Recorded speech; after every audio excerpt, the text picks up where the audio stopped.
No planned test of the fire alarm system during this meeting. If the alarm sounds, please exit the building quickly and safely. Do not use the lifts. Please leave the building by the main route. This will generally be the route that you entered the building. If the main route is unavailable, please use the alternative exits located through the chair's room. Once outside the building, please make your way to the old marketplace at the front of the town hall. This is the emergency assembly point. Do not re-enter the building until the committee clerk has given authorisation. In the event of a security incident, delegates should remain inside the secure area of the town hall unless unsafe or they are instructed to evacuate. If instructed to evacuate, we will be advised to disperse and move at least 400 metres away from the building or proceed to another specified BDC premises nearby. Please note that this meeting is being recorded by the Council and will be uploaded to the Council's YouTube channel and website following the meeting. May I draw your attention to the notice in this room regarding recording and the use of social media. The Council permits audio and/or visual recording and photography at Council meetings. Proceedings of this meeting may also be reported via social media. If a member of the public or press wishes to do so, could they please indicate now?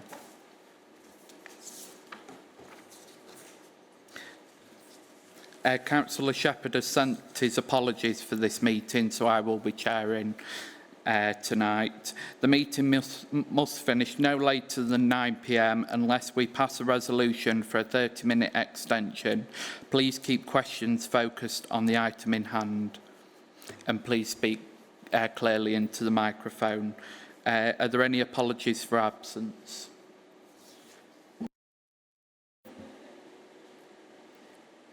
Thank you, Chair. Apologies received from Councillors Carrington Wild, Freeman, Pressley, Richardson and Shepherd.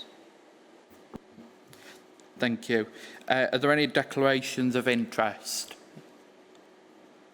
No. I have my own declaration of interest, which is agenda item 6A, as chair of the Housing Scrutiny Subcommittee, and that is non-pecuniary.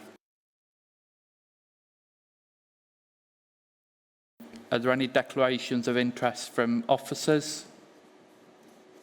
No. Minutes of the meeting held on the... Are there any comments on the minutes of the meeting held on the 9th of June? No. Do we agree they are a true and accurate record? Thank you. Members have received briefing notes on the following: overview and scrutiny review of voids, progress on the completion of the outstanding recommendations, performance of standard voids, and the rationale for the indicator target, percentage of internal workforce who have completed safeguarding training, return to work interview performance in planning and place. Are there any comments on the 16th of June minutes?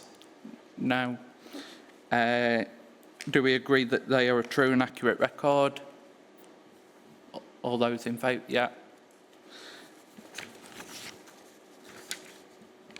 The Overview and Scrutiny Committee will focus its activity on the forthcoming key decisions before they are made. This is known as pre-decision scrutiny. An up-to-date version of the forward plan has been tabled. The Chair has approved a waiver of call-in on the Bassetlaw local plan scoping report, approval for consultation, key decision number 1194. It also provides the committee with the opportunity for pre-decision scrutiny.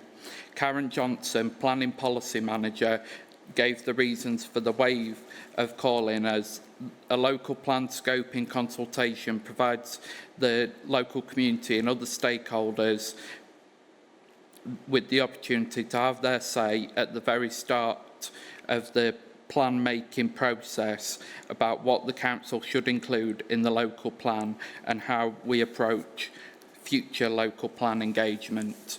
The scoping report will include the current planning baseline state of the district. The majority of information is already in the public domain, including the total housing number as it's provided by government. It won't include any policies or sites. For the planning service to meet an October government deadline, they are requesting waive of calling, so this decision can be implemented straight after Cabinet on the 1st of September.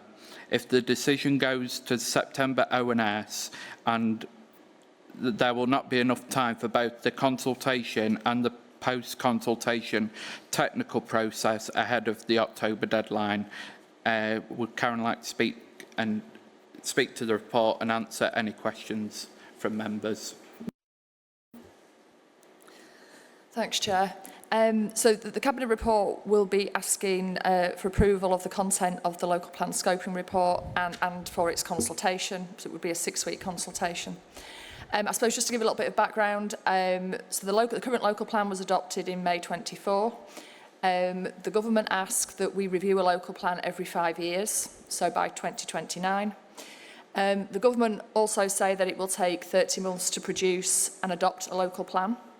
So by starting now, that means that adoption would be in 2029. So if we didn't do a new plan, we would have a gap in up-to-date plan coverage, and that would make communities vulnerable to unplanned growth. So doing a new local plan doesn't mean that the current plan isn't working. Our monitoring shows it's doing a good job, it's doing what it intended to do. A key driver for the new local plan, and starting at this point, is also to manage significant regional growth that MCA have identified in their local growth plan. So MCA's identified 2 strategic growth areas in Bassetlaw, the Trent Valley Supercluster and the East Midlands Investment Zone, which is at Explore Park, which is Langer Rock site.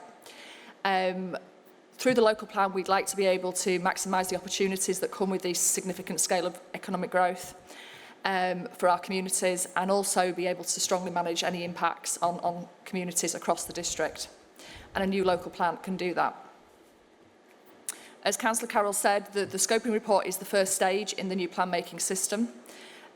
Because it's a new plan-making system, it might not be familiar to members, so I'll just briefly take you through it. The government have split plan-making into 3 stages. Each stage has a consultation between 6 and 8 weeks. And then each consultation is followed by a gateway, which is like a check-in point, it's like a scrutiny review. The first gateway, so this would be after the scoping stage, is a self-assessment gateway, so we would do that internally within the planning service through the head of service. Gateways 2 and 3, which would be after the draft local plan consultations, would be done by an independent planning inspector, and they would provide a report to the council highlighting what they would recommend, any changes that they'd recommend, any points that we need to strengthen. And that's a report that we would need to publish on our website. So it's a very transparent process, an audit of our process and our progress to date. So the scoping report consultation gives residents and key stakeholders the opportunity to tell us at a very early stage what we should include in the next local plan. It will also give them an opportunity to say how they would like to be engaged in the local plan as well.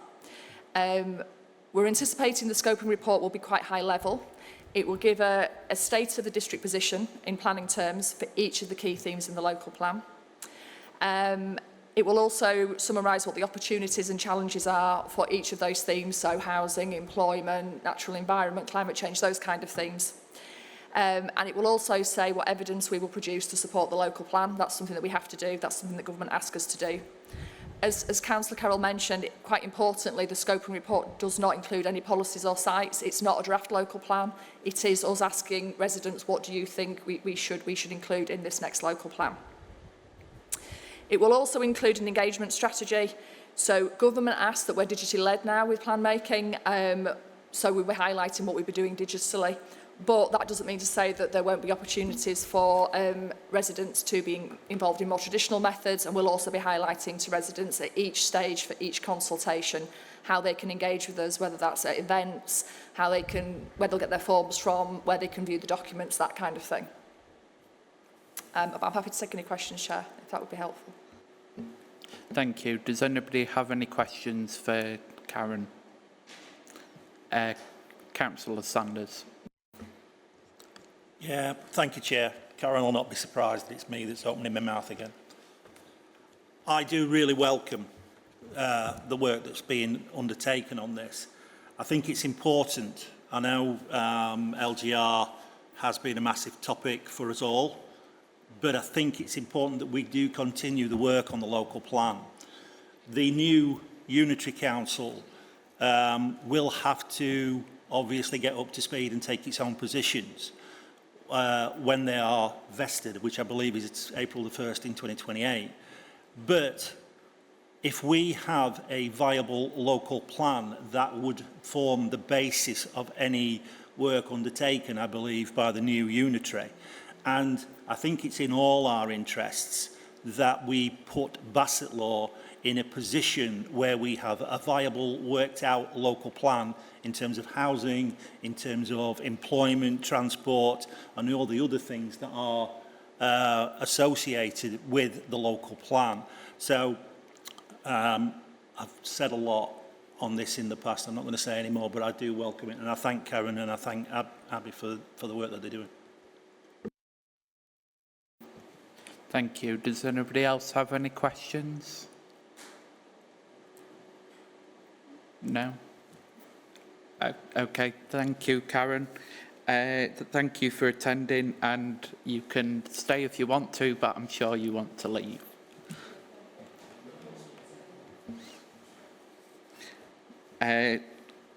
Planning enforcement update. Key decision number 1139. In 2021, the committee reviewed the council's new planning enforcement strategy, and this update provides an opportunity for further scrutiny. It was originally scheduled for the January 2026 meeting. However, the decision was moved forward in the forward plan, from the forward plan from February to September. Abby Marwood, Head of Planning and Place, is in attendance to give an update and answer questions. Thank you, Chair. Good evening, members. As in the introduction, it's been an ongoing update for enforcement since 2021. So I'm just going to provide a bit of a brief update as to where we are, and the report that goes to Cabinet will kind of go into more detail around this, around enforcement, because given more recent kind of staffing changes, there's been quite a lot of change in the enforcement team, and the report intends to just kind of give you the most up-to-date position and the things that we're doing going forwards with the enforcement service. So the update's due to go before Cabinet in September as to the most up-to-date position with enforcement. So since the last update, there's been quite a few changes in enforcement. There's a period of transition and staffing changes. Most notably, there's been a lack of a planning enforcement manager for the service for quite a period of time up until recently. So since the appointment of myself in March and then the appointment of a new planning enforcement manager also in March, there's been a number of changes to the enforcement service as a result of that. So we're looking to strengthen the service, improve the communication of the service and the customer service that enforcement are giving to complainants and members of the public, improve resilience and staffing levels. And we're looking at how we can support more effective case management and reduce the caseload, because as a result of those pressures, we've had an increased workload, backlog of cases. That's quite kind of causing issues in terms of number of officer caseloads. So quite a lot of the planning service, we've experienced some staffing changes, and that's resulted in some delays in the enforcement case progression. But since March, we've taken steps to strengthen that capacity. We've introduced some more training for staff. We've managed to do internal promotion of staff into a senior role to kind of retain that staff and build that confidence and skills. We're currently looking at some temporary agency cover to look at that backlog and reduce the backlog and put us in a much better position going forward to deal with the cases we've got. And that short-term contract will be an experienced officer who can come in, pick up a backload of cases, clear them and get our officers in a better position. So as a result of having a new manager as well, we've also had a comprehensive review of the processes and procedures, making sure we're up to date with legislation. We've got some standards in now that are being adhered to in terms of communication when opening new cases. We've had a review of some of our older cases. We've had some successful enforcement action in the last 5 months with compliance with notices, issuing new enforcement notices, a successful temporary injunction as well. So we're having that turnaround into a more proactive service, which is, we're starting to see the benefits of that now. And I think looking ahead, really, the message in the report will be, we're kind of at the beginning of that journey. There's still a lot of work to do, but the focus for the team is going to be firmly on that continuous improvement and that customer service and delivering an enforcement service that can build that confidence in the planning services in general. Happy to take any questions, Chair. Does anybody have any questions for Abby? Councillor Sanders. Yeah, thank you, Chair, and thank you, Abby, for your update. I have probably a little bit of an advantage over other colleagues because I am planning chair, so I've a little bit more across this than probably everybody else had the opportunity to be. But I think we'd all agree that planning enforcement has been a weakness with the council in the past. Having said that, I would like to say thank you to Abby, and I forgot Victoria's second name, but I think in the last few months we've seen a marked improvement over how planning enforcement is operating.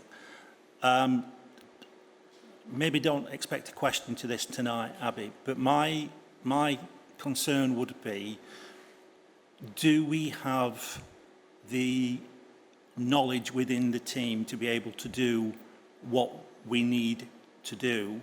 And do you believe, I know you talked about agencies, but do you think you've got the capacity within the team to actually do what you need to do as well? So I'll pick it up, like you say, in terms of capacity. So we have had some staffing issues. I'd say we're not at full capacity. We've got a couple of vacant posts that we're looking to move away from agency staff and into permanent recruitment. So the introduction of the short-term agency is just meant to be their short-term. They're there to get rid of some of the backlog, get us up to speed. Victoria is very keen on developing staff, and she's got a programme of staff training. We've looked at training budgets in terms of what training can we put staff on. So I think the current position is no, we probably don't have enough capacity and we don't have enough knowledge. But I think looking forward, and what we'll pick up in the report for Cabinet is, this is what we're going to do to address that. This is how we're looking to build that capacity, how we're going to build that resilience. So I'd say the answer to that is probably it's a work in progress, but it is something we're hopeful we can get to sort of 6 months down the line with a bit more experience, a bit more staff training, and build that capacity and resilience in that team. So yeah, a work in progress, I think, summarises that one.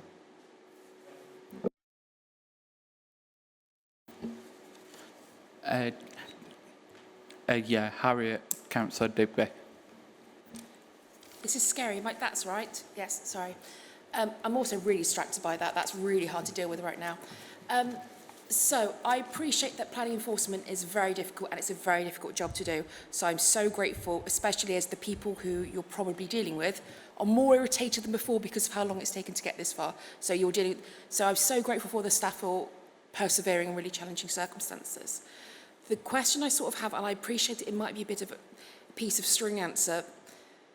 For example, I've got a case that I raised several months ago, and it should be a really clear no-brainer what the outcome needs to be and what action needs to be taken. But there's just no communication, and it's really hard when you can't say to somebody, you're likely to get communication in the next month, 6 months, a year even. So, and that's, I don't know if there's kind of a message that we could be putting out, but I know that it obviously depends so much on how quickly agency staff can process work, if those vacancies ever get filled. But right now it feels like you don't want them to feel like it's been forgotten or it's never going to be addressed. And when people lose hope, it becomes a really kind of challenging issue. Thank you. Yeah, that is a problem we're aware of in the service, is that we've had some gaps capacity-wise. That's resulted in a backlog, and what we've found is we've now got cases that have had quite a long history where nothing's happened, there's been no communication, that customer service element isn't happening, and simple emails that could just keep people updated and stop those complaints haven't happened. And so we're aware that that's there. The issue we've got is we're at such a backlog that catching up with that, it takes time, and it's a difficult kind of circle where catching up takes time, but then it's already taken time to get to that point. And that's where we're hoping this temporary cover. We're looking at getting that agency member staff in next week. So beginning of August, they're looking to start. And the idea is that they will go through those old cases that we can close down, or slightly more complex cases, update people, update members, update complainants, update anyone that's kind of been involved in that case. And look, going forwards, what Victoria's really keen on is getting those standards in for communication. So as soon as we get a complaint, we'll acknowledge it. And then where in that process can we make sure we're communicating more effectively? Because I agree, the communication hasn't been where it should be. And we hear that a lot, not only from councillors, but also from the complainants themselves and members of the public. So we are aware of that. We're doing our best to try and catch up. The issue we've got at the minute is that just the vast amount of cases we've got means that actually going back to people takes time. So we're hoping with this, the staff training, looking at the backlog, that over the sort of the next 6 months, we'll be getting in a much better position in terms of that communication. People will be getting updates. We'll have a procedure in place that means we've got regular updates that officers know that every time they do something with that case or every X amount of time, they'll be updating somebody. So hopefully we won't get those long periods of silence anymore, because it's frustrating as well for not only for the complainant but also for staff to then, it's taking their time to reply to emails when they could be doing the job, but because we've got such a backlog, it's just kind of, we're stuck in that position. So we're hoping with the agency staff coming in August, so next week, that will really kind of, we'll start to see that cycle getting smaller in terms of the lack of communication. The communication will improve. We're aware it's a big issue, so it's something that we are looking to tackle. And as we go into that report for Cabinet in September, I'll put a few more details around the procedures that we're putting in place and how we're going to go forward to make sure that that communication improves. But it is frustrating, and yeah, we're aware that it's an issue, so it is something we are trying to work on building into our processes going forwards and staff training so that it does improve. Councillor Limmer.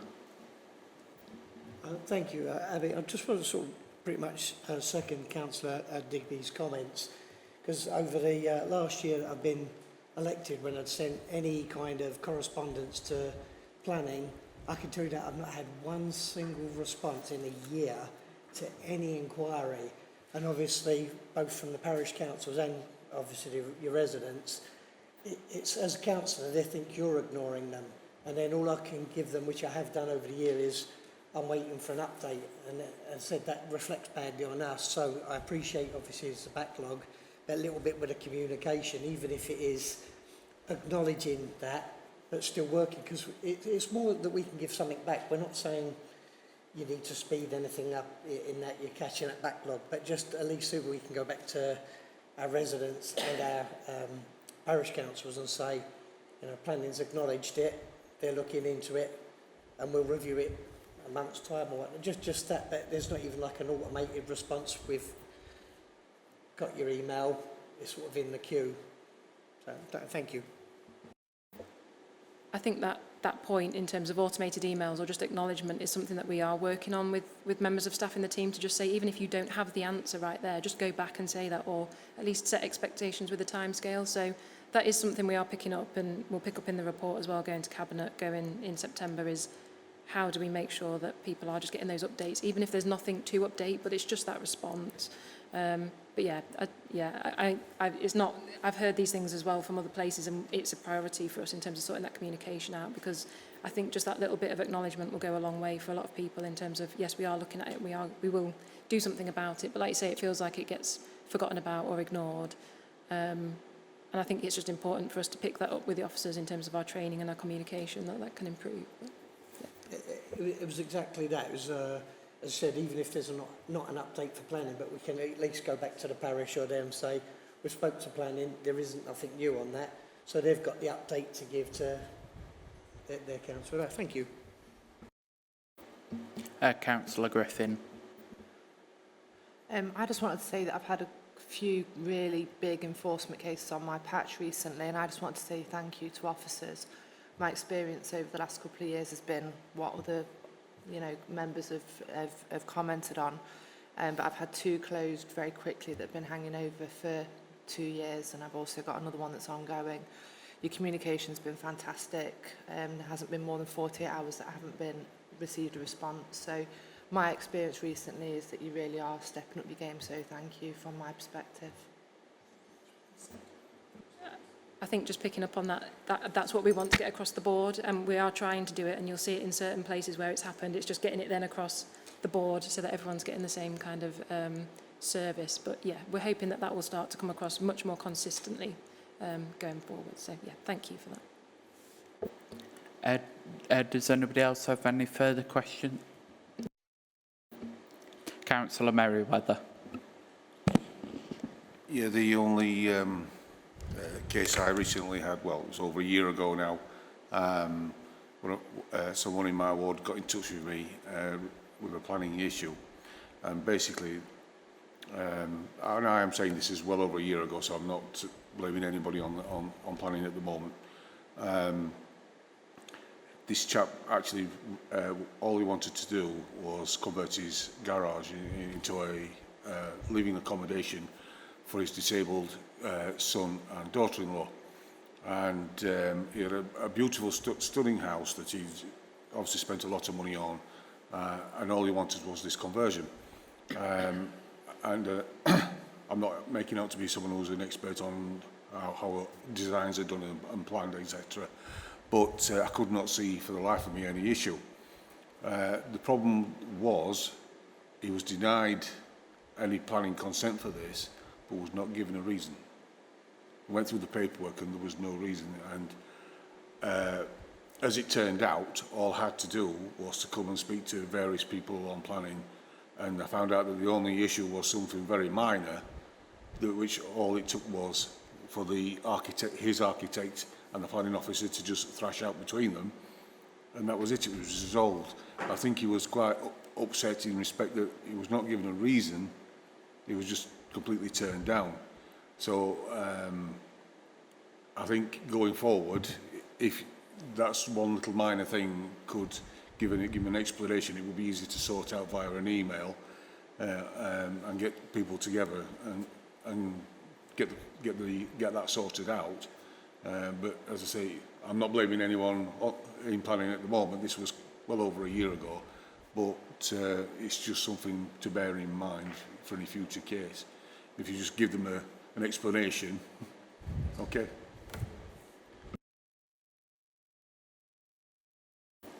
Does anybody else have any further questions? No? Okay. So we all know that enforcement has been a weakness in the past, but communication is key going forward between both officers, planning officers and members and the public.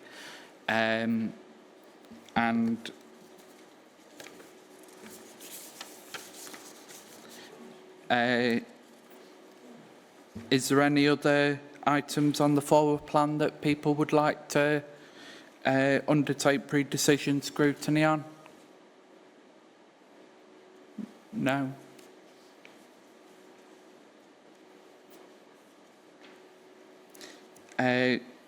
The return to work interview performance in planning and place has also been indicated. So members are asked to support bringing this work programme item forward on the agenda to accommodate officer availability. As referenced earlier in the minutes, Abby Marwood has provided an update and will respond to members' questions. Thank you, Chair. Yes, so to provide a brief update on the return to work interviews for planning and place. So I think this particularly related to Q3 of 25-26, where the performance of planning and place was not where it should be in terms of return to work interviews following staff sickness. Having had the chance to review this data, it appears that there was a few reasons as to why this was, mainly the absence of managers who were then doing the return to work interviews of the staff who were absent. So during that period we had quite a high long-term sickness rate in the service, and that's resulted in the low percentage of return to work interviews being done and a high average time taken to do these. I think it was 21 or 22 days taken, which was massively higher than a lot of the other service areas. Digging into that information, it appears that that's because the managers doing the return to work interviews themselves were off and on long-term sick, so they weren't being picked up by anybody and they were creating long delays in that being done. That obviously raises issues around staff well-being, supporting staff coming back into work and how we're kind of adapting to those people coming back in. Having had a look at that, what we've done since then is make sure that there's alternative arrangements in place. So if you have a manager who's off, can another manager pick it up? A HR picking it up in that absence to make sure that those people are getting the return to work interviews done when they come back, not waiting 3 weeks for those to be done. We've also had a much better, so a lower level of sickness across the board in planning and place. A lot of people have come back off long-term sick. They've not gone back on, so they're still back there. We've got managers who are back now as well. So there has been an improvement for the more recent months in that we've reduced our time taken for return to work interviews. We've introduced some more management oversight to make sure that they're being picked up. We've got those alternative arrangements in place now so that an alternative manager can pick it up or HR can do those return to work interviews if that manager is on sick. And we have seen a reduction in the time taken and an improvement in that in the more recent months as a result of that. So whilst there's still kind of work to do on making sure we're getting those targets hit, there has been an improvement and things are kind of in place now to make sure that we don't have such a long return to work interview time going forwards. Thank you, Chair. Happy to take questions. Thank you. Does anybody have any questions for Abby? Councillor Sanders. Yeah, excuse me, Chair. Yeah, thank you. It was me actually that raised the question about absence within planning in place. Thank you for coming back on it. And I'm just aware that probably the figures that we're talking about are actually figures that were prior to you taking over. So again, thank you for coming back. I'm happy to hear that we've now got alternative procedures in place to pick up these back to work chats. Somebody that used to do them many moons ago, I do know that it's important, and it's important in actually supporting staff in the job that they do. And it's stressful enough being chair of planning. I can't imagine what it's like being a planning officer, and it's not a job that I would really want to do. So thank you for coming back to us.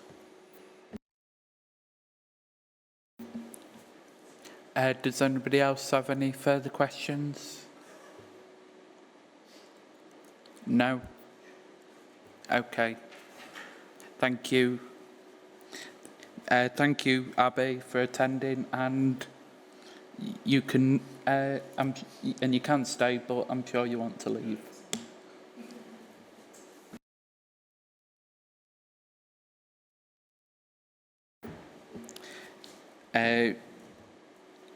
We now need to endorse the key decisions of Cabinet. Members are reminded to read Cabinet papers and have questions prepared in advance of this meeting. Does anybody have any questions relating to the key decisions from Cabinet on the 14th of July? No? Okay. Are we happy to endorse the key decisions? Yeah.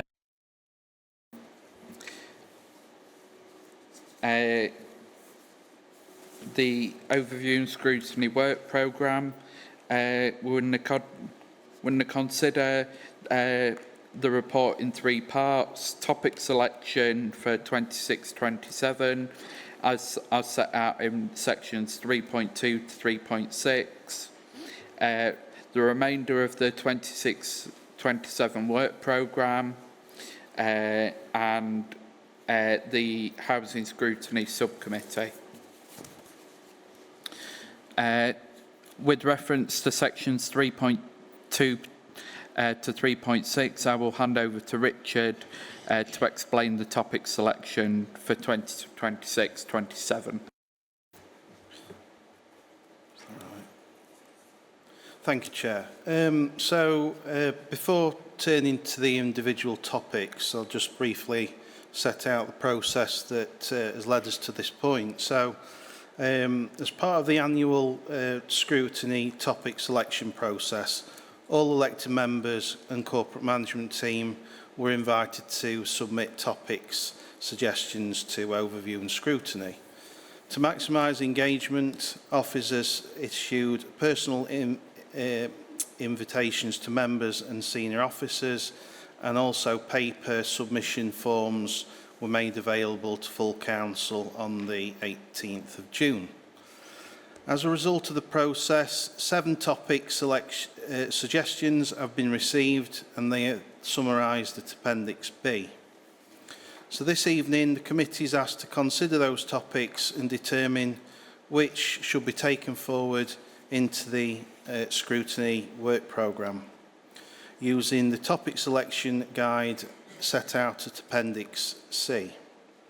So in making that decision, members may wish to focus on the core principle of scrutiny to prioritise issues that present the greatest risk, opportunity or impact for residents and council services, where scrutiny can realistically add value and help drive improvement within resources available.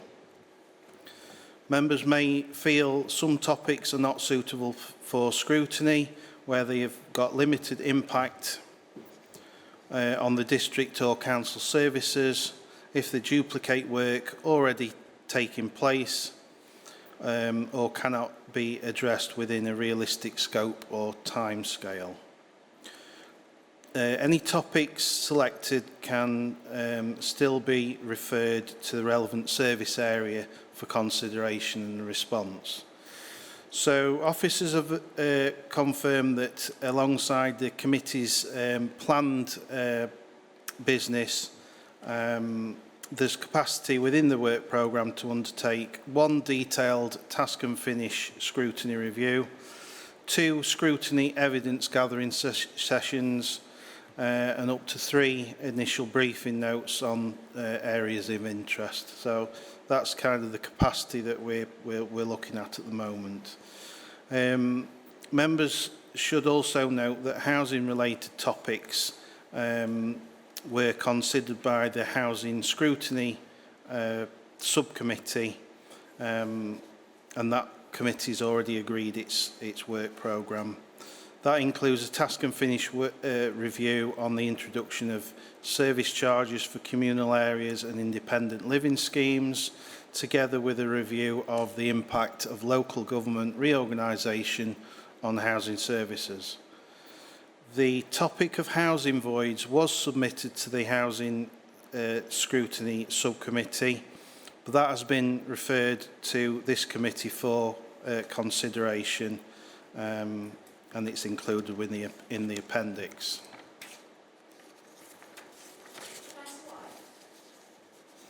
So the subcommittee determined it didn't want to take that topic forward. I thought that was a large reason why the subcommittee exists, is to look at the issue of voids. So the voids topic is currently, it sits with Overview and Scrutiny Committee. All other housing matters sit with the subcommittee. So that's the arrangement. That's why the topic is presented to yourselves. With that context in mind, I'll take members through the proposed topics and for the committee to determine the course of action. So would you like me to go through a summary of each topic? We take that in turn and then the committee can discuss each one, or would you like me to summarise all of them and the committee to determine afterwards? I think it'd be best to go through them all and then we can have the discussion. Okay. Thank you. Chair. So the first topic that was submitted was street trading and licensing. That was submitted by Councillor Digby and Councillor Bowker. So the concerns were raised around the impact and reception of the street trader licensing policy, including its consultation, implications and practicality as a policy, especially regarding cake sheds. Additional concerns were raised about the efficiency and associated costings. So in terms of that, officers have suggested an approach, given that the licensing committee have made a determination on the course of action, it might be appropriate for the committee to keep a watching brief on this and potentially undertake a lessons learnt exercise after the final determination. The next topic was litter enforcement. That was submitted by Councillor Carroll. That was a request to review the WISE litter enforcement contract. So the suggested approach from officers is that potentially an in-person presentation and Q&A with the relevant officers to explain and provide information on the litter enforcement in general, and then potentially followed by an item detailing the information of the WISE contract. The next topic was local government reorganisation. That was submitted by Councillor Carroll. So local government reorganisation is an ever-changing situation, and Bassetlaw District Council needs to ensure that the council is prepared and as it can be and is safe and legal. The suggested approach is that officers propose adding this as a standing item for future committee meetings, which will provide a dedicated space for any LGR updates. The next topic was asset management. There was two topics on kind of the similar sort of issue proposed by Councillor Carroll and Councillor Schuler. And so the review of Bassetlaw District Council owned properties, their purpose, letting status, cost to the taxpayer, legal compliance, and any other relevant information ahead of LGR.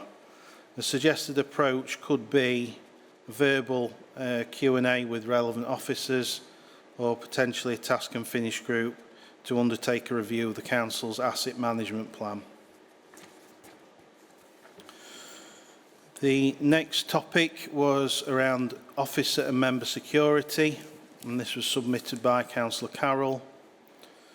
Query about the status of the development of a council-wide list to assess officers and members in identifying potential risks associated with specific addresses, for example, history of ASB or violence, to help ensure the safety and security of members and officers.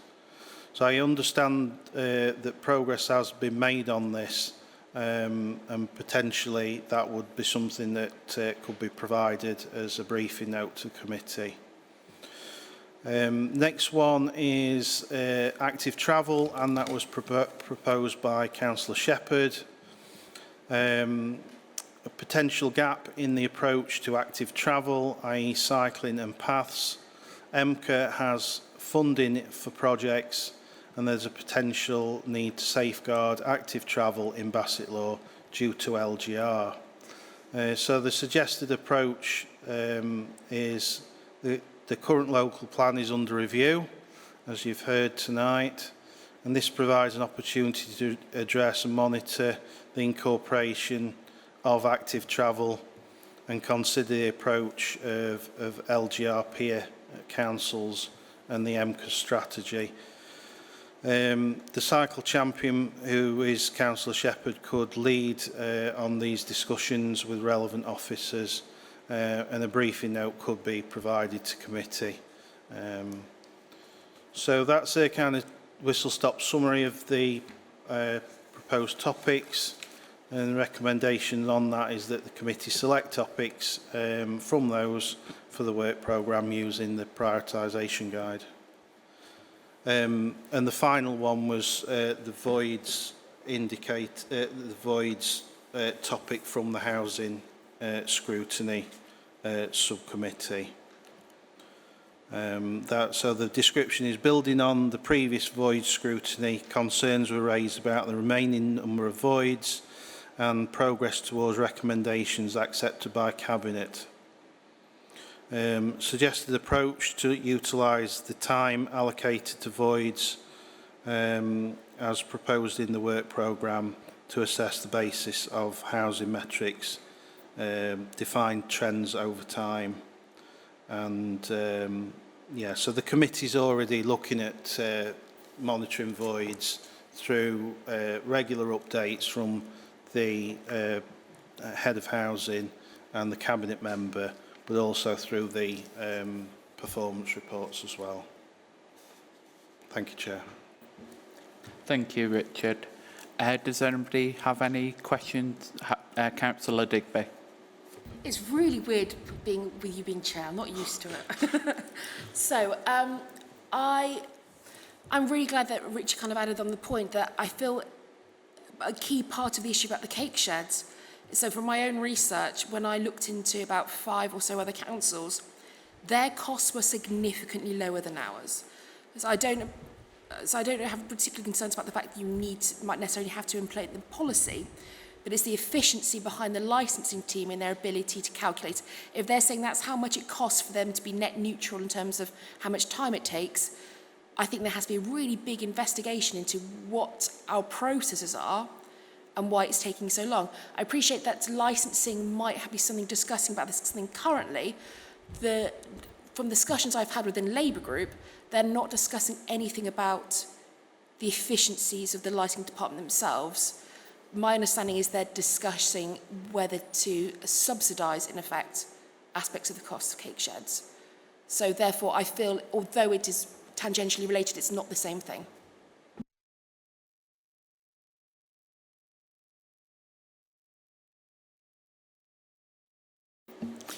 Does anybody else have any comments, questions? Councillor Sanders. Yeah, thanks, Chair. Not very often I disagree with Councillor Digby, but on street trading, unfortunately, I do. Rightly or wrongly, I have a deep-seated concern about decisions taken by a quasi-judicial committee being brought to a scrutiny committee. It doesn't sit with me, and I'm not sure whether that's where I know from my own mind, and I'm probably pushing a point here, but if planning committee took a decision and it then was brought to be re-enacted at overview and scrutiny, how would that sit within the legal framework of stuff? Because if licensing take a position which at the moment they haven't, so there's actually probably nothing to scrutinise at the moment because they've gone back out to consultation, I'm not quite sure, or whether I'm just talking complete rubbish, where we sit legally in terms of scrutinising a decision taken by a quasi-judicial committee. Richard, do you want to answer that question? Yeah, thank you, Chair, and thank you, Councillor Sanders. So I did take advice from the monitoring officer on this, and the suggestion was that scrutiny doesn't look to sort of overturn the decision or the decision of the licensing committee, but it could do a lessons learnt exercise to understand how we got to this point. So that's maybe the area that scrutiny could investigate, but not to overturn the decision of the proper committee on that one. Councillor Digby. Thank you. I just wanted to come back. But one, if I was you, I would disagree with everything I would say because I know what nonsense I'm talking. But the point specifically I really want to tackle is how can it cost one council £500 for their time to do this and it costs us £1,011? It's the point of how is our time so inefficient it costs our officers twice the amount of time. So it's not even about the creation of the policy or how the policy is discriminatory or whatever, or distorts financial kind of activities in the community. It is about how does our licensing team cost that much more to run? You see how it is different to rather than a judicial bridge on the actual application of the policy. Yeah, Councillor Sanders. Sorry, I don't want to kind of turn this into table tennis between me and Councillor Digby. I get the premise about looking at the process within the licensing team. If that's what we're talking about looking at street trading. That is a specific set of policies, numbers, prices, etc., etc., etc. If we're talking about looking at how the licensing team works, then I would not call it street trading, I would call it whatever Richard called it. I'm sorry, I forgot what I call it, but it's a different thing. We're not looking at street trading per se, we're looking at how the licensing team functions. So it's a different thing. And I get what Harriet's saying, I really do. And I share the same point. So it's not street trading we're looking at, it's the internal workings of the licensing team that we're looking at. And maybe we change the title on it and call it something different that I cannot, for the life of me, think of what I wanted to call it. Internal processes or whatever we call it, but it's not. It then doesn't become about street trading. I think street trading is a specific. What we're looking at is how the licensing team functions, and that's a lot of words to try and get across what I wanted to say. Thank you, Ed. Yes. The difficulty is Jack specifically was about street trading licensing. Yes, and so it's been grouped together. Yeah. Well, I would separate street trading out from that and have a look at how the licensing team functions, if that's the right way, or the efficiency to use. It's the efficiency of the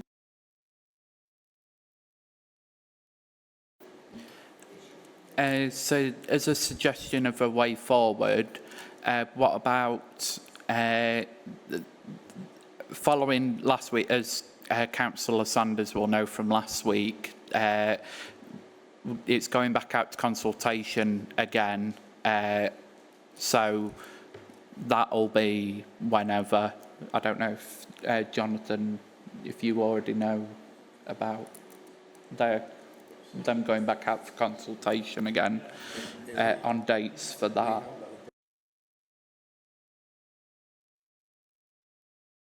So that would be 6 weeks at least. Councillor Griffin. So there's going to be additional costs for consultation again, and is that consultation specific to street trading or the cost of licensing?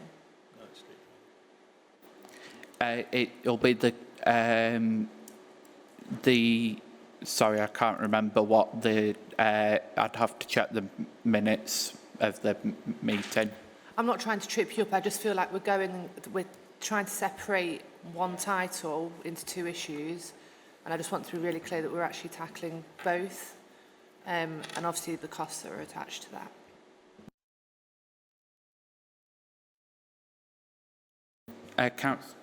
Yeah, have I touched sorry. something? Yeah, I attended licensing committee last week, and it's basically gone out to consultation again, asking numerous questions about different aspects of street trading. So there was no policy agreed or prices agreed at that meeting. So as the chair said, I think you said 6 weeks, don't you? So it's 6 weeks to get the consultation right. But that would just kind of stall what we're wanting to do in this. I think, just picking up on the point that Harriet's made and also Emma's made, I think what we need to understand is how licensing have put this policy together and what the costings are. The interesting thing about it is Councillor Pashley made a very good point about creating a different level or a different licence depending on how much licensing you required. So do you need a food certificate? Do you need this? Do you need that? Do you need planning permission, etc., etc.? So it would be interesting to understand what the cost is of each of those individual items. So for the sake of argument, if a planning permission costs 10, and I know it doesn't, but I'm just picking a number off the way. So if a planning permission costs 10 quid, a full licence costs 10 quid, and something else costs 10 quid, the cost would be 30 quid. So how do we, as a council, come to that calculation as to what we're going to charge people? And again, I don't know whether I explained. Yeah. Jonathan. So I think what we're focusing on now is how we've calculated the cost recovery model for street trading. So I think we need to be careful that we don't stray into the point you made about kind of cutting across the quasi-judicial committee. But taking Councillor Digby's point as well about the efficiencies, it might be that we look at how the cost recovery model has been used by licensing to come up with the fees, and maybe a bit of benchmarking against other authorities to see how they've done it, and then perhaps work with the licensing team to understand the kind of processes behind that. But I think you're quite right, there's two separate things. One is the consultation that will be running on behalf of the licensing committee, which we can't, as a committee, get involved in, and that's separate to understanding how we got to the point of having those costs calculated in the first instance. So taking on board Councillor Digby's point, if it's £500 in one authority and £1,000 in our authority, you know, what is maybe the lessons learned from that other authority, how they got to that cost recovery model versus how we got to ours. So perhaps that's the way forward. I think that's what you're saying, that's the bit you want to look at. That's word for word what I wrote, I think, that sort of technical jargon.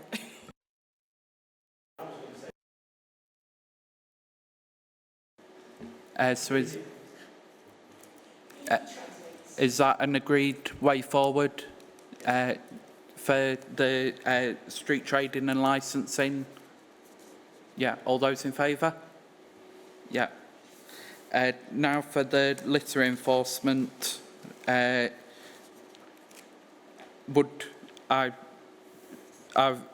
what I've been told, this is why I submitted it.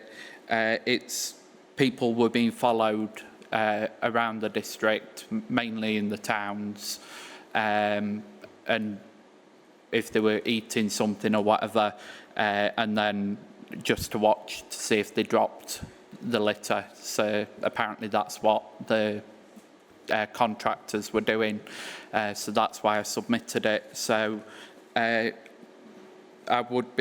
think it would be worthwhile to have officers come to a committee, if that's how, Councillor Griffin. That's what you were told, or was it evidenced? That's what I was told by the chair of Business Forum. Right, okay, thank you.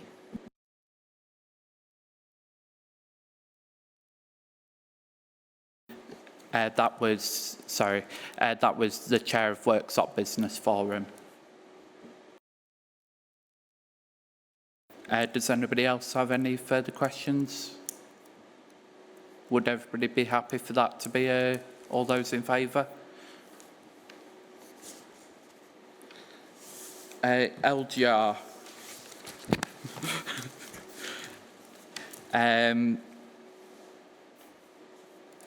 Would everybody agree with the officer's recommendation and and what has been agreed for Housing Subcommittee for it to be a standing item as things progress? All those in favour? LGR. Yeah. It's as LGR to follow the officer's recommendation of it being a standing item as with Housing Subcommittee. Oh, sorry. So all those in favour? Thank you. Asset management. Does anybody have any comments, questions on this? No? Harriet will know why, Councillor Digby will know why I've submitted this, and it's because of the boxing club in Retford, which we and along with all Retford councillors were shocked to find out that it wasn't up to date with health and safety certificates and things like that. So I submitted this, and I believe that we need to look through all council assets and make sure we know, make sure know what assets there are, what condition they're in and everything like that. So I would be in favour of the task and finish group. Does anybody else have any comments, questions? No? Councillor Sanders. I do apologise. The only thing that's just sprung to my mind is, isn't asset management going to be part of local government reorganisation? Isn't that something that the council is going to have to put on its bottom line as we move closer to vesting day? So is there a duplication in that? Would that be covered, or is it more specific that you're wanting to go into? It would be more specific if to look into all of the assets. But Jonathan, do you know anything about what will be happening? Thank you, Chair. So with local government reorganisation, there will be work streams, and some of these are already underway. One of those is assets. So there's about 9 different work streams that are currently underway with all councils. So we've all got kind of templates that we're filling in so we can get a picture of assets across the footprint of the new authorities. I think, if I'm understanding the topic right, this isn't about pulling together a list of our assets. It's about ensuring that the assets that we've got and the management plan for them ensures compliance. So I think the LGR stuff that we'll be doing will be a full review of all the assets we've got, whereas I think this will be focusing on making sure that our internal plans leading up to vesting day while we're still a sovereign council ensures that our assets are compliant. Thank you, Chair. Thank you, Jonathan. Councillor Digby. Thank you, Councillor Carroll. It's really hard to do that. I talk to him like every single day. I don't think there's a Retford councillor who would disagree with this subject, because it was a really, really shocking story. So yeah, I completely second what you're talking about. Thank you. Does anybody else have any comments, questions? No? So are we agreed to have that as a task and finish group? All those in favour? Yeah. And then next topic, officer and member security. So has anybody got any comments, questions? No. So I submitted this. It was after the licensing committee meeting that I'm sure many of us have heard about, where a member of the public had to be thrown out for when he stormed. You were here, weren't you? Yeah, stormed down here to attack Jan. So just need to make sure that for those of us who were newly elected in 2023, I was informed that there was this list in development of who the council needs to be aware of, that they could be like ASB, dangerous, anything like that, and just need to make sure that Councillor Digby. So my question is, if a member of the public, so someone could be on this list and we can completely identify that they have dangerous or threatening behaviour to members and officers, but we don't check addresses when they walk through that door, we give them a seat, but we don't do any data checks on their name or date of birth or any information. So to what extent does that actually prevent the sort of interactions you're talking about? I appreciate there are definitely instances you and I have had where Helen Tamlin-Savills told us doors not to knock on because she knows that really challenging situations have occurred, and we've been able to log that. But that wouldn't help in the sort of interactions potentially that we're talking about. Maybe it's worth having a discussion about how we can generally work to improve member and officer safety and generally as a broader topic, but I'm not sure how, if we know, there would be helpful, say, if they live in Bassetlaw District Council provided homing, that staff might know what they're likely to be if they engage on their premises. But outside of the premises, I'm not quite sure how it applies. So when we had licensing committee last week, officers knew what it looked like for this person in particular, as an example, but they weren't able to, because he'd left the meeting and hadn't been seen again, they had a letter prepared to give him to say that he was banned from council premises and that if he needed support, then it would only be via phone or email. Councillor Griffin. This pains me to say. I agree with Harriet. I don't see what a list is. I don't see what a list is going to solve. I think as members, when we sit in this chamber, we have our back to the public and anybody can come in. I think it needs to be looked at as a wider approach of if there is an imminent threat to a member in the chamber, how do we actually leave safely? And this is something that I've discussed. We don't have alternative routes to leave in the event of an emergency or an escalation. I think there should be security on every meeting. I don't see how a list that one officer may become really familiar with and will know every single person, what they look like, what time they're likely to arrive, that officer then leaves, we employ somebody else and we're back to ground zero. I just don't see how it's actually going to work in real time. We don't have facial recognition at the front of the building. So I think we need to be looking bigger than just a list. Jonathan. Yeah. So I think there's two things here. One is something called the Employee Protection Register, which is a list of people and addresses known to the authority, and we would use those for when housing visits, so when staff are going out to visit properties, or so, for example, the annual canvass, if we're going to door knock. So we've got so there's the Employee Protection Register. I think when we're talking about member security at meetings, we now have security at every council meeting. So the security guard is out tonight. What we normally do is we would have the security guard stay for so long and then we'll make an assessment. So this evening there's no members of the public here. No one's turned up, the door's locked. So, you know, we'd say we don't need security beyond that initial assessment. But there is now security for every meeting that we've got councillors at. So every official council meeting.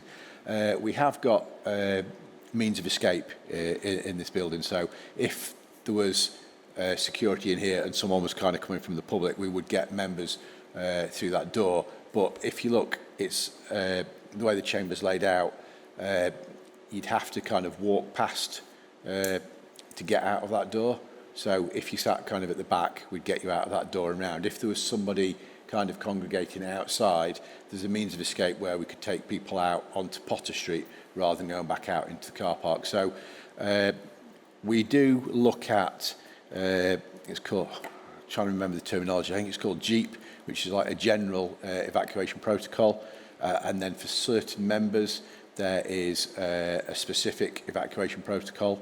So it is something that we look at, and we will be reviewing the council chamber and the evacuation protocols. But as a matter of course, every committee meeting that we've got the public attending, we will have security at that for the start of the meeting. And then we'll take an assessment, do we need security to remain? If the public are remaining, we'll have security remaining. If there are no public attending, then we could probably say to security, right, you're okay to go. So that has been put in place. Does Councillor Sanders? Yeah, thank you, Chair. There's a couple of things, really. It did actually surprise me that in a meeting of only 6 people, it's the only time I've ever seen anybody wanting to physically abuse anybody, and I've sat in planning committees when there's been 150 to 200 people there. So it's sod's law. I agree with everything that Emma's just said, actually. The one thing that I would say is that we don't need to get into a position where we're preventing members of the public actually coming in to council meetings. I think that's part and parcel of what we are. I think it's an ongoing conversation, this, about how we make sure that members of this council and officers are protected going forward We need to review the policies as we go forward. The one thing that did actually come into my mind the other day is a gentleman came to Cabinet wanting to speak, and he wasn't aware that he had to submit the question prior to the meeting. Now, I don't know whether people would actively seek to read the policies and procedures for various council meetings, but I think it is important that we keep it out there and we actually do try to inform members of the public of what the procedures are, so we don't actually kind of create that friction point. So I think that's something we could talk about as well. Yeah, excellent point. We've amended the, or will be amending the information on the Cabinet agenda, which kind of sets out the need for that. And one of the things that we want to do is when we look at publicising the council meetings, so we have a calendar of events that we share on social media, to kind of make that more explicit about the, I guess, the rules that you need to follow if you want to ask questions. So we can do that for council and we can do that for Cabinet. I think one of the things we're going to be looking at is promoting the forward plan. We'll see how much interest it gets from the public, but that does show the members of the public what meetings are coming up and what will be discussed at those meetings. So council and Cabinet, where you've got the option to ask those questions, and as part of those social media posts, we'll specify, you know, the timescales for getting questions to the Chief Executive. I think it was a recent change, a recent constitutional change. You didn't used to have to submit questions in advance for Cabinet. That is a recent change. Does anybody else have any? Councillor Griffin.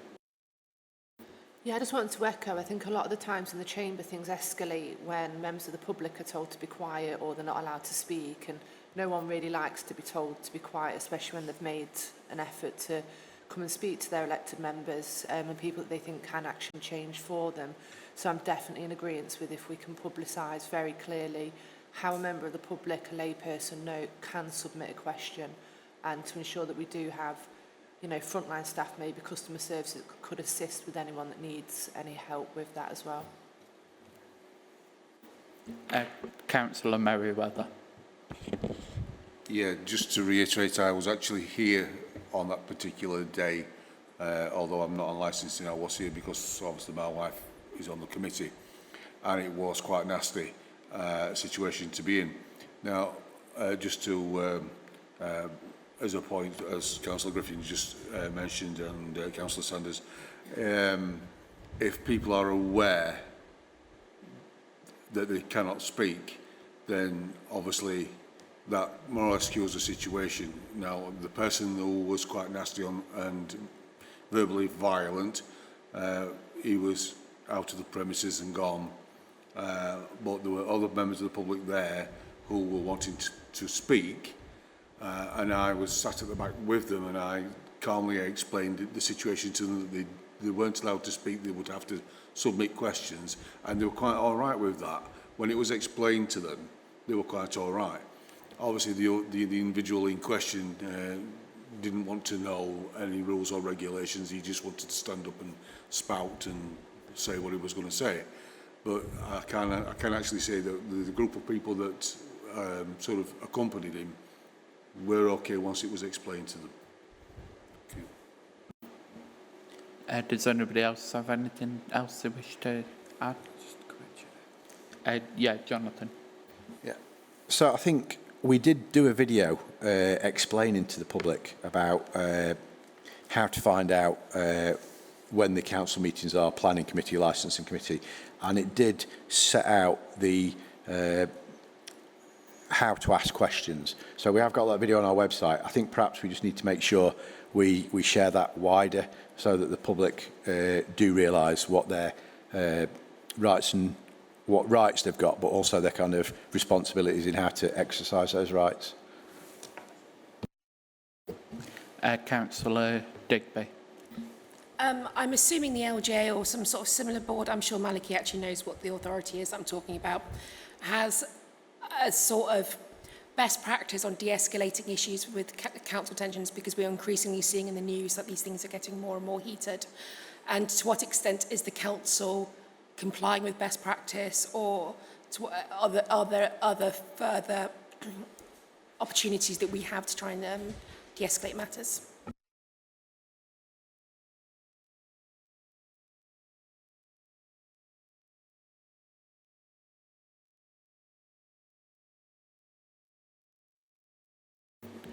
So the question is there some sort of local government authority that has some sort of guidance, like this is our best practice guidance on how to reduce tension in meetings, and can the council look at our own processes internally and say to what extent are we matching them against best practice? Are there further steps we can be taking in addition to existing steps that we aren't aware of to kind of improve matters?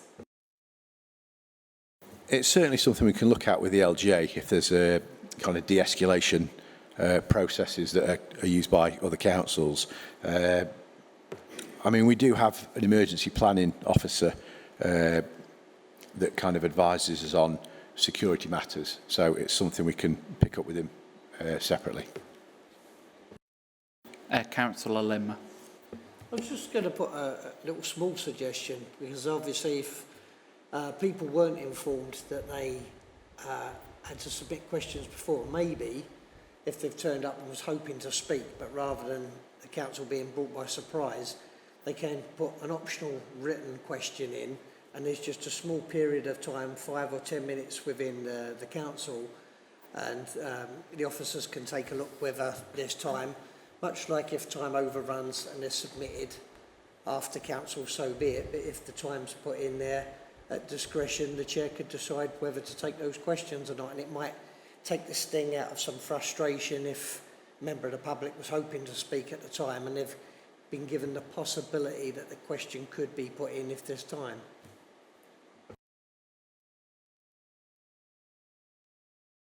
Without wanting to go all kind of local government jobs with, the rulings of our meetings are governed by the Constitution. So I guess any suggestions in how we would change the operations of the meetings would have to be looked at as part of the Constitution, I believe. But certainly that's something we can take to the monitoring officer. I think there's a constitutional working group, so each meeting's got its own standing orders, so it'd be part of that. But certainly, I'm sure something that could go to that group to be looked at and as a suggestion. So if we can make a note of that, Richard, for the monitoring officer. Does anybody else have any further suggestions on a way forward with this suggestion for topic? No. Okay. Well, I would suggest that we go with the suggested approach of a briefing note to a future committee. Would that be? Would all those in favour? Oh, Councillor Sanders. Yeah, I'm happy for a briefing now, but I do think if we're talking about officer and member security, we do need to have the opportunity to discuss it in person. And as I said earlier, I think it is something that will evolve over a period of time. And Councillor Limber's suggestion about a written question is a really good one. I think that's something that we could look at, and as Jonathan's pointed out, we probably might have to go to the monitoring officer to look at maybe suggested changes to the I hate changing constitutions, it sounds like we do it all the time, but if it's a way forward to allow people to engage with the council, then that's something that I would support. So I do believe it needs to be maybe an in-person, maybe every 6 months or whatever, I don't know, but I do believe it needs to be in person. Councillor Digby, did you put your hand up to... No.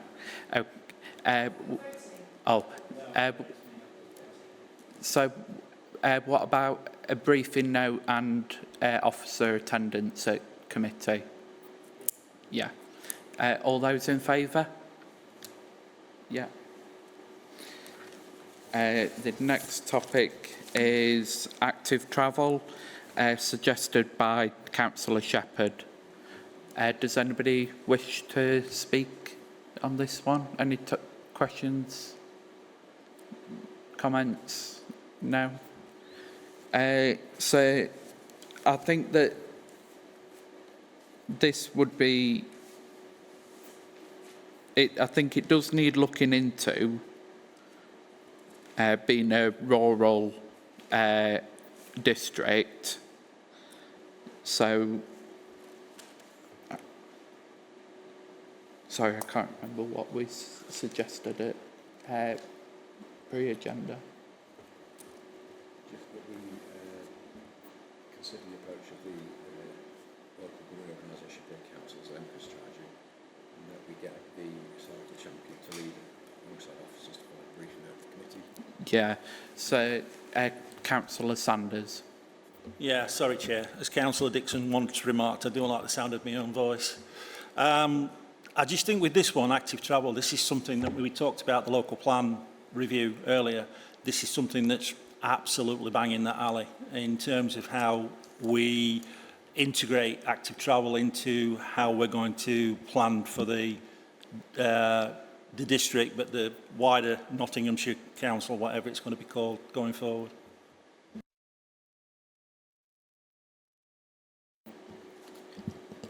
Thank you, Councillor Sanders. So what about asking Councillor Shepherd to make a submission? I don't know if we can do this. Asking Councillor Shepherd to make a submission on behalf of this committee in the consultation that is going to take place in October. In September, October.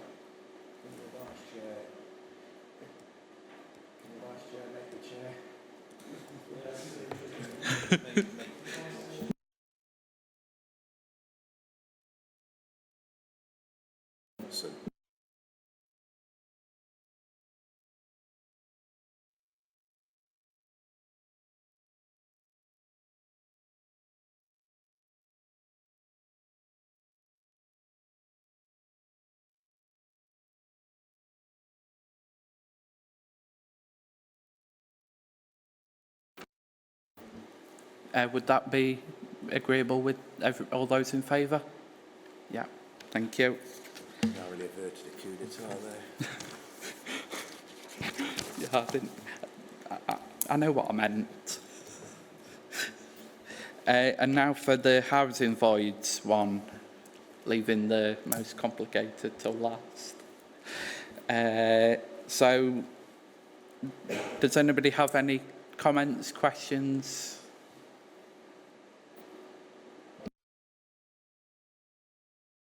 Yeah, I do agree that it needs to be brought down with the number of voids, but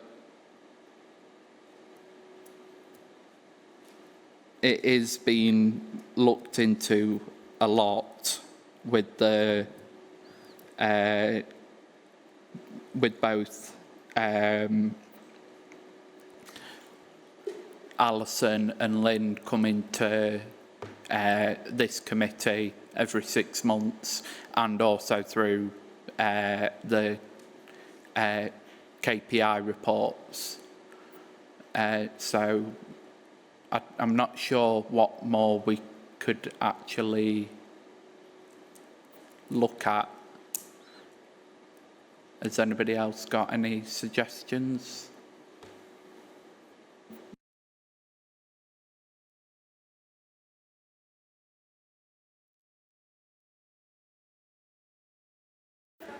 Councillor Sanders. Emma made me do it. Just a suggestion, Chair. I know we talk about voids, but there are different, I suppose, subheadings of voids in terms of standard void, long-term void, whatever other void, the void that I usually fall into when trying to understand the void report. Maybe it would be worth separating those out and dealing with specific types of voids individually to see if there is anything that we can ascertain or understand or see if there's any progress made with those types of things. Because the standard void, I would assume, is different to a property that's been completely rewired. So there are different things. And there are different opportunities, and I think there's probably different suggestions to be made going forward. Thank you. Councillor Digby. So my understanding of Councillor Pidwell's submission was that it was looking at to what extent had we implemented the previously discussed thing. It was a while ago because I was pregnant, that's how long ago it was. That is a relatively small task, and if there are fruits to be kind of low-hanging fruits there to come and tackle and go and say, well, can we pick this one up? That's probably fine and doesn't take too much. My worry is that we end up in a situation where Alison is doing all the things you've just talked about, and then we're finding another job to do to talk about voids when she could otherwise be doing the job that gets rid of the voids itself, rather than just telling us all the different plans. You see what I mean? She's talking too much to us that she's not able to do her actual job that deals with the voids. Yeah, I agree. And we did have a briefing note at this for today about the 2 recommendations that haven't been implemented, and reasons why. When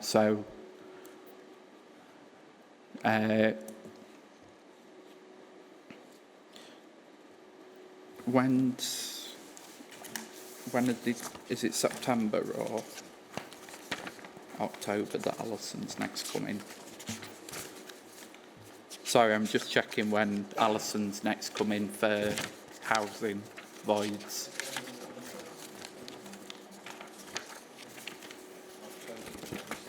Is it, it's the October meeting, as Richard's just told me. Thank you. So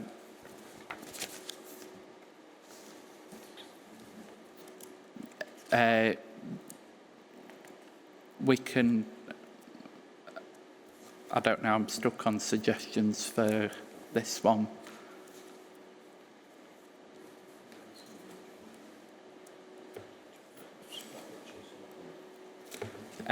Richard.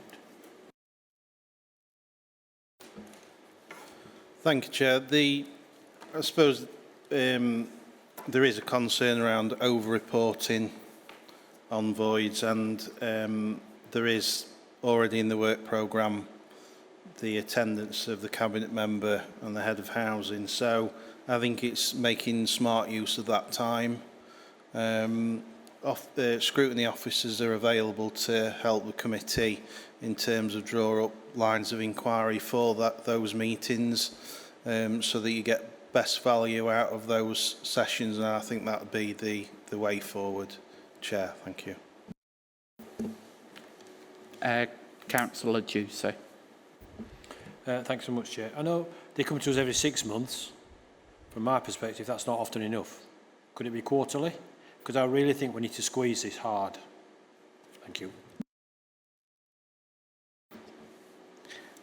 Would we be able to change it to quarterly? The committee can, but you just need to be mindful that that was the committee's recommendation that went through to Cabinet, that was endorsed by Cabinet for a 6-month update. And you also have to be mindful of the capacity within the work programme to undertake that piece of work.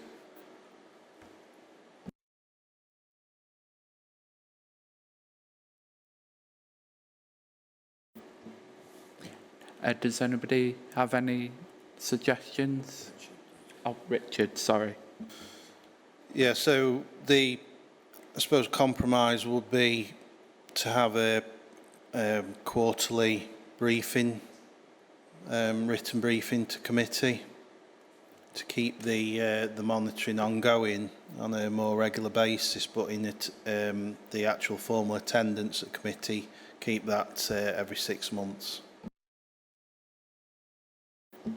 Councillor Digby. Does that mean that that Alison could be reporting to us 4 times a year and attending 2 times, because we've then gone from 4 times a year to her being now to do things 6 times a year for us. No, I think Councillor Ducey wanted a quarterly update. So if Councillor Sheila and Alison Craig are going to attend twice a year, when they don't attend, they could provide a written briefing. Yeah, so it'd just be 4 times a year, twice written, twice in person. Councillor Sanders.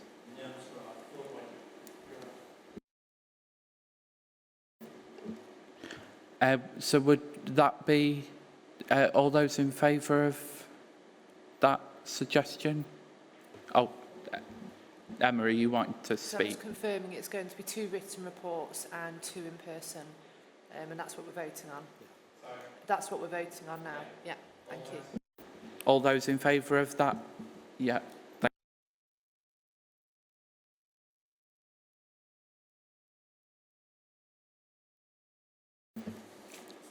Liz will present an update on the remainder of the 2026-27 work programme, overview and scrutiny work programme. Over to you, Liz. Thank you, Chair. So, the remainder of the work programme report covers pre-decision scrutiny, which is the planning enforcement update, which Abby's already given to us. And the next section, point 4.1, are the amendments to the work programme itself.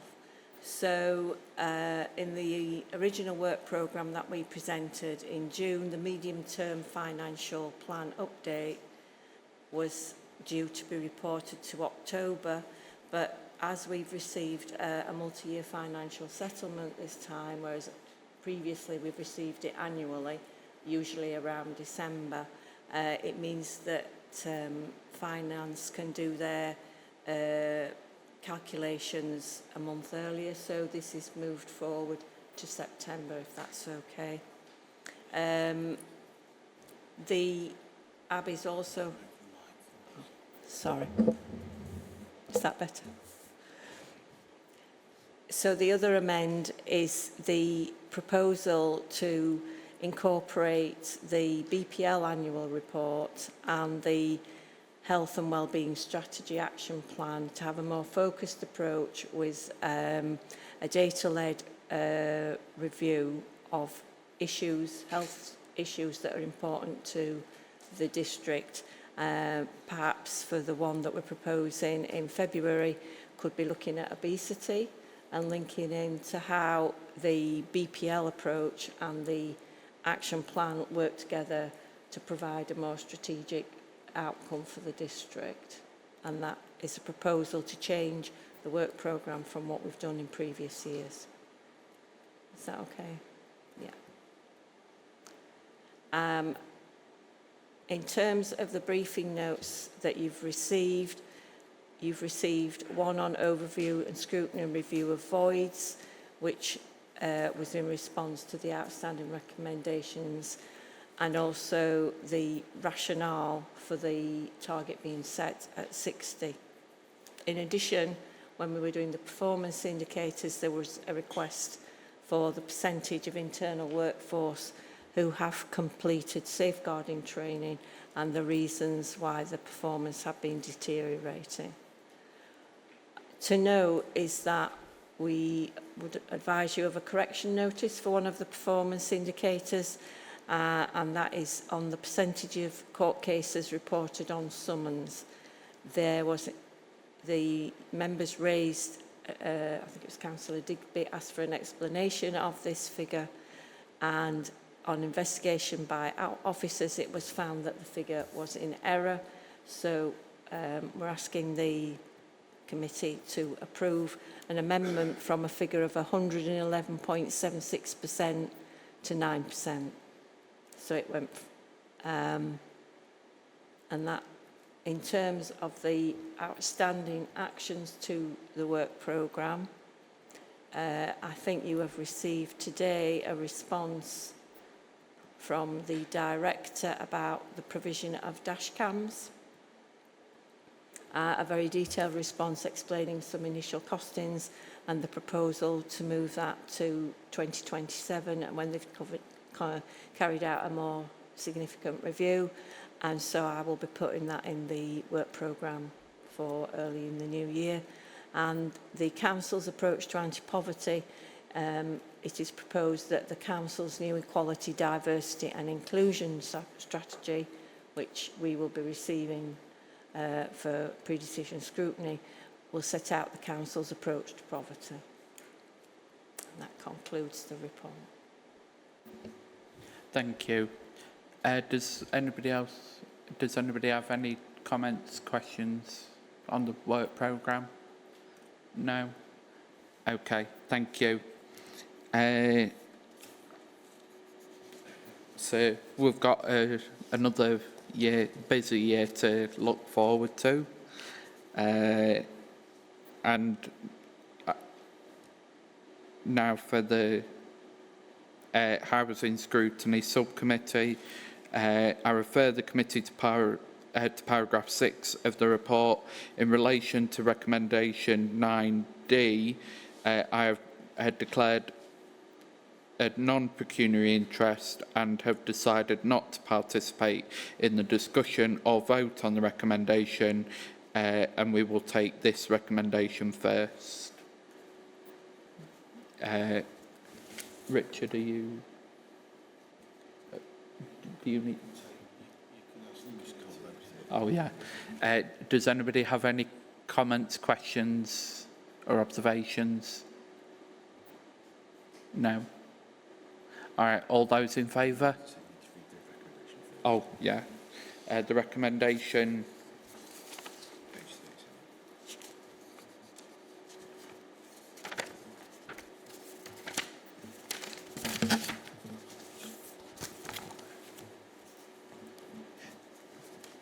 The recommendation is to confirm the appointment of the Chair and Vice Chair of the Housing Subcommittee for the municipal year 2026-27. All those in favour?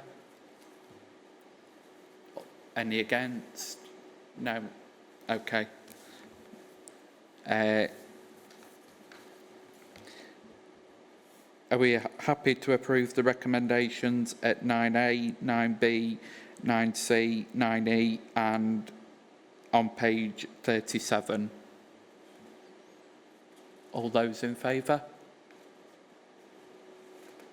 Yeah.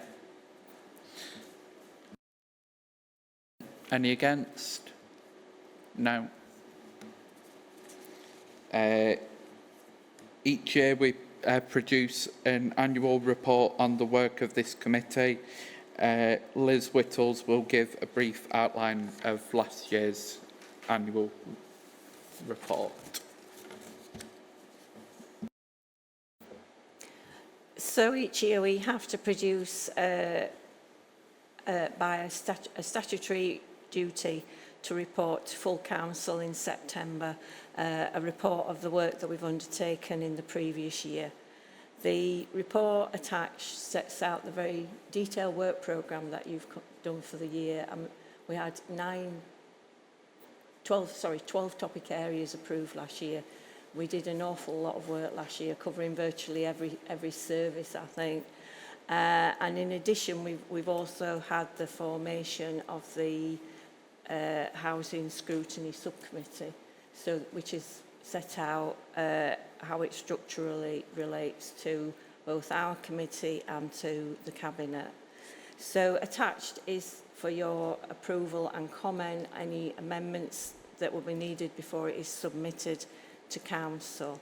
The topics that we've selected tonight are not included in the report as we've only made the decisions, so these will be included before it is submitted to committee.